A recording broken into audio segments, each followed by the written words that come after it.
Hello दोस्तों, अभी हाल ही में फिर से राज्य कर्मचारी चयन मंडल मध्य प्रदेश व्यापम ने फिर से एक बार एक नया निर्णय लिया है शिक्षक पात्रता को लेकर के।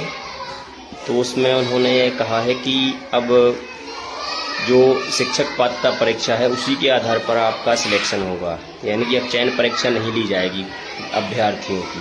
पहले क्या होता था कि जो अभी 2023 से एक नई प्रक्रिया शुरू हुई थी कि प्रदेश में 2 परीक्षाएं कराई जाएंगी टीचर बनने के लिए, पहली पात्रता परीक्षा और दूसरी चयन परीक्षा।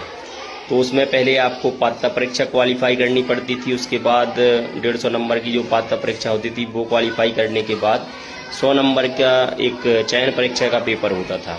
तो आप जब वह एग्ज़ाम क्वालिफाई करते थे उसके बाद ही आपको ज्वाइनिंग दी जाती थी। लेकिन इस बार कुछ चेंजेस किए हैं व्यापम ने, और व्यापम ने हाल ही में इस चयन परीक्षा के लिए कुछ कंडीशंस भी रखी हैं, जिनमें आपको सबसे पहले तो पात्रता परीक्षा क्वालिफाई करनी होगी। और यह परीक्षा लगभग जो पात्रता परीक्षा है वह 2 वर्ष के लिए मान्य होगी, यानी 2 वर्ष बाद अगर आपको कहीं नियुक्ति नहीं मिलती है प्रदेश में एज ए टीचर, तो फिर वह पात्रता परीक्षा आपकी रद्द कर दी जाएगी, फिर से आपको नई परीक्षा देनी होगी टीचर बनने के लिए। तो हर 2 साल में इसकी जो वैलिडिटी रहेगी तो वो 2 साल की रहेगी आपकी पात्रता परीक्षा की, चाहे वो वर्ग 1 की हो, 2 की हो या 3 की हो।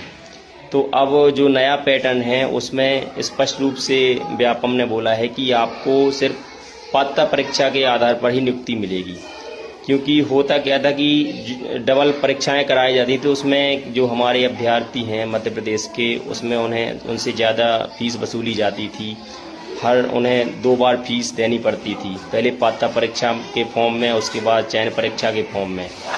तो इस फीस की कटौती के लिए और विद्यार्थियों की सुविधा के लिए व्यापम ने निर्णय लिया है, और इसमें केवल एक परीक्षा होगी अब शिक्षक बनने के लिए, चाहे वर्ग 1 हो या 2 हो या 3 हो। तो अब जो पात्रता परीक्षा का पैटर्न है और चयन परीक्षा का पैटर्न है शिक्षक बनने के लिए मध्य प्रदेश में, वह टोटली चेंज हो गया है। और यह नियम अभी 1-2 महीने बाद ही लागू कर रहे हैं, वो लोग इम्प्लीमेंट कर रहे हैं व्यापम वाले। तो यह सभी के लिए खुशखबरी की बात है जो अभ्यर्थी टीचर बनने की तैयारी कर रहे हैं। और इससे एक सुविधा और होगी कि जो आर्थिक बोझ होता था फॉर्म भरने का, 500-600 रुपये डबल देने पड़ते थे, 500-600 फिर दो, और उसके बाद फिर से चयन परीक्षा का फॉर्म भरो तो उसमें अलग से फीस दो। तो इससे हमें छुटकारा मिलेगा और